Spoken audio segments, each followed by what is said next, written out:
منبر تطوان أشكركم على يعني هذه الالتفاتة. كنا اليوم عايشين مع حدث ديال تقديم كتاب عبارة عن ترجمات بعض الأعمال للمرحوم محمد باهي حرمة، الإعلامي المعروف ببلدنا والكاتب المرموق. وكانت بالفعل يعني العمل الترجمي الذي قمت به حول بعض الأعمال ديالو هي عبارة على كتابات أدبية فنية حول مدينة باريس، حول باريس. ومن خلال ذلك النص المترجم انطلاقا من الاقتباس الذي قام به الأستاذ المرحوم عبد الرحيم المدن، واللي كان عنوانه بالرحلة الباهية إلى باريس السرية، ويعني كتابة جد مثيرة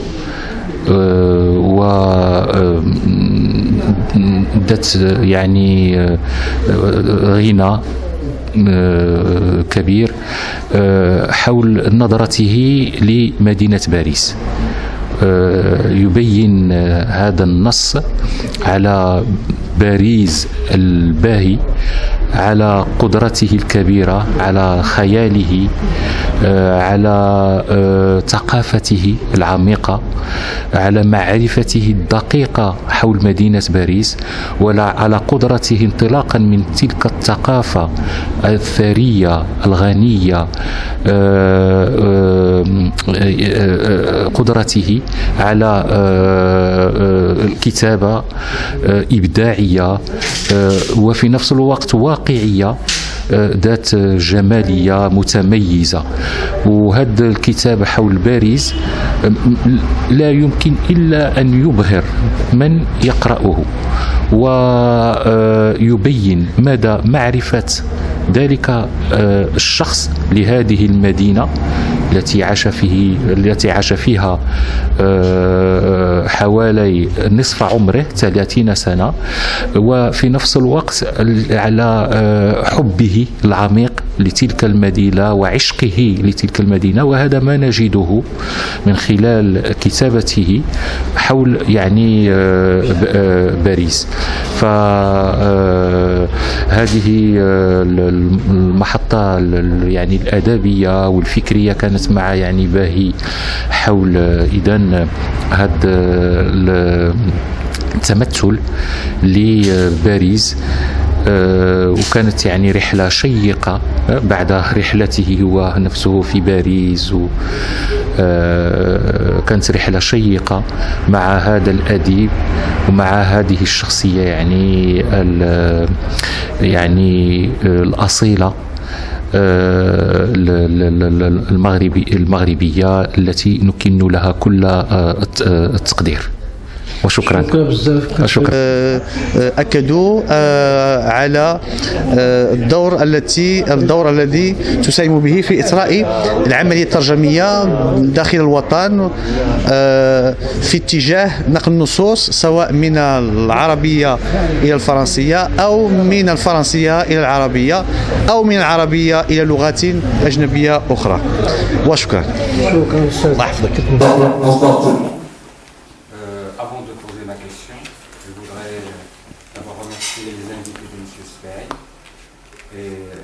Par la même occasion, le remercier lui-même, le féliciter d'avoir su transformer cet espace magnifique en un lieu d'échange et de culture.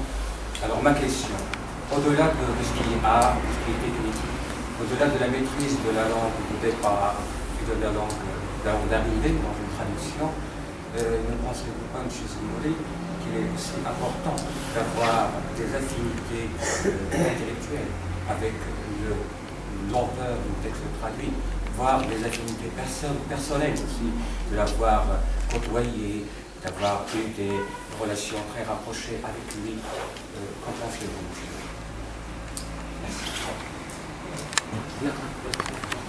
Merci à tout le monde, merci à M. Sfahi, notre professeur, M. Zemouri, et aussi nos professeurs qui sont présents. Donc malheureusement, moi je ne connaissais pas M. Bahi jusqu'à aujourd'hui à midi. Et je dis malheureusement, et d'un autre côté, je dis heureusement, parce que surtout en parlant de la traduction, moi je préfère toujours lire le texte traduit. Je n'aime pas lire le texte originel parce que sinon ça risque de créer des parasites et me créer des problèmes pour comprendre et essayer de comprendre le texte. Alors moi j'ai lu la première partie cet après-midi avant de venir ici.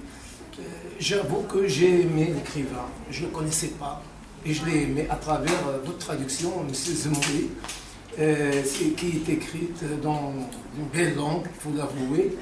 Et aussi j'ai compris tout ce que vous avez dit sur la biographie de M. Bahi. J'ai compris que c'était un érudit, quelqu'un qui était bien calé et qui connaissait Paris. Parce que c'est pas facile de parler de Paris. Moi j'ai vécu pendant plus d'une décennie à Paris. Il y a beaucoup de Parisiens qui ne connaissent pas Paris. Ça il faut bien comprendre. Des gens qui voient, qui ne savent même pas prendre le métro. Ils ne savent même pas servir de la carte de métro pour se déplacer. Alors n'en parlons pas des gens qui viennent en été de province ou des touristes. Ça c'est une chose. En plus il y a le Paris que tout le monde connaît, la Tour Eiffel, tout ça, mais il y a justement ce Paris-là, il faut y avoir... et y vivre, il faut y vivre pour le connaître, et surtout il y a ce qu'on vient de dire, pour connaître Paris il faut marcher. Il ne faut pas prendre le métro. Il faut sortir du métro, il faut marcher, il faut faire les rues, il faut connaître les marchés, il faut connaître... Je dis aussi, il parlait de Montreuil, il faut connaître Montreuil, il faut connaître Belleville, il faut connaître Barbès. C'est donc dans ces coins-là qu'on rencontre aussi le monde. Ce qui est bien à Paris, c'est un petit monde. C'est ce qui est bien.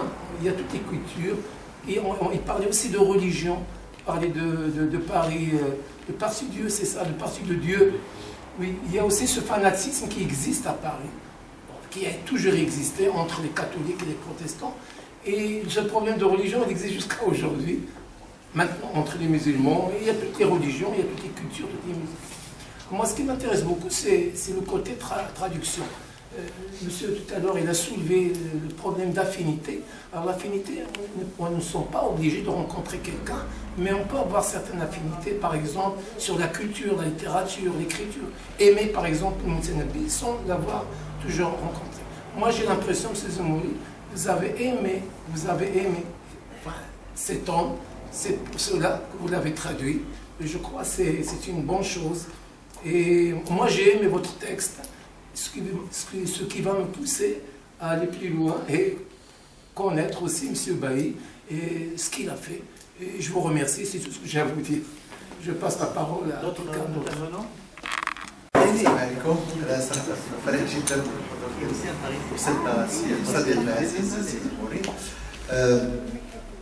Ce que vous avez dit tout à l'heure, il est tout à fait pertinent, tout à fait judicieux.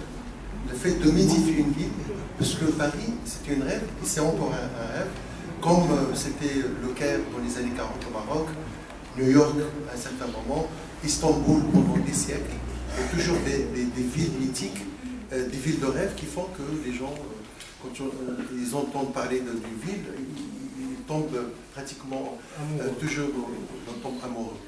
Mais il y a une part très importante de l'imaginaire. Ce qui est dit, justement, moi j'ai visité Toulouse, et Toulouse, c'était un merveille pour moi quand je l'ai fréquenté pour la première fois, c'était lors d'un colloque. Quand j'étais une fois à Istanbul, ça m'a fait oublier tout ce que j'ai connu de Paris, de Londres, du Caire, etc. Et c'était un merveille, c'était merveilleux. Et Paris pour moi, quand j'étais à Istanbul, j'ai passé 14 ans de ma vie à Paris, et je peux vous dire que Istanbul, c'était la capitale des capitaux de tous les temps, c'est véritablement un merveille. Alors, ce qui m'étonne, c'est que, alors, monsieur tout à l'heure a parlé de, vous avez vécu à Paris, n'est-ce pas? Moi j'ai vécu à Paris de 1982 jusqu'à 1996, J'étais pratiquement dans tous les lieux où il y a de la culture, des conférences, l'Institut du monde arabe, à la Maison du Maroc.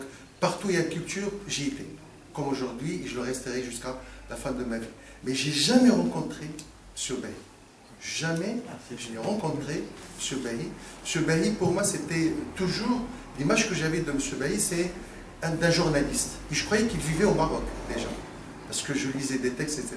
J'ai jamais cru qu'il vivait à Paris, alors que j'étais pendant 14 ans. Je ne l'ai jamais rencontré, j'ai jamais entendu le nom de Mohamed Bailly à Paris, en France. Ça aussi, c'était étonnant. Ça aussi, c'était étonnant. Et tout à l'heure, il y avait mon ami Mohamed Ahmed Cheikh, un grand intellectuel, un Parisien. Et un Parisien. Et un Parisien, il organisait des rencontres. C'est là où j'ai rencontré des grands philosophes, des grands poètes, des grands anthropologues français, libanais, égyptiens, tout ce que vous voulez. Mais on n'a jamais rencontré, on a entendu parler de mots de Mohamed Bailly. Ça aussi, pour moi, ça m'étonne. C'est une découverte. Parce que moi, pour moi, Bailly, c'était un journaliste Al-Ittihad Shiraki. Et donc, c'était le Maroc. C'est bizarre. Vous avez dit jusqu'à 82, de 82 jusqu'à 87. De 82 jusqu'à 87. Je n'ai jamais rencontré. L'année de sa mort, 96. Voyez-vous? Donc ça aussi, ça m'étonne. Peut-être je l'aurais croisé dans le métro. Elle était très connue au Parce Maroc. qu'on a quitté. À Paris, je ne sais pas. Non, mais au Maroc, elle était très connue. Au Maroc, moi, je croyais que Très connue. Bailly, Je me souviens très bien de ses éditoriaux, les textes qu'il écrivait dans le Muharrir. Exactement. Par contre, j'ai rencontré par exemple le Khaireddine, Mohamed Khaireddine. Une fois, j'ai rencontré dans une rencontre le fameux Dri Shreigi, par exemple. Tarb Jelon, n'en parlons pas parce qu'il est toujours là, etc. Mais il y a aussi des. Moi, je ne sais pas, personne de vous n'a fréquenté, on a je crois, connu personnellement M. Bailly. Donc peut-être, je ne sais pas s'il était un solitaire aussi. Il y a des intellectuels qui sont solitaires, qui préfèrent rester dans des bibliothèques, rarement. Il était de tout. Ça peut arriver. Il était tout à la fois. Il était. Oui, beaucoup de facettes. Voilà. Alors juste une petite question, M. Zemouri. Vous avez beaucoup utilisé le terme d'interculturalité. Quel est le mot qu'utilisait M. Bailly pour ce mot-là? Quel est l'équivalent en arabe? Quel terme est utilisé?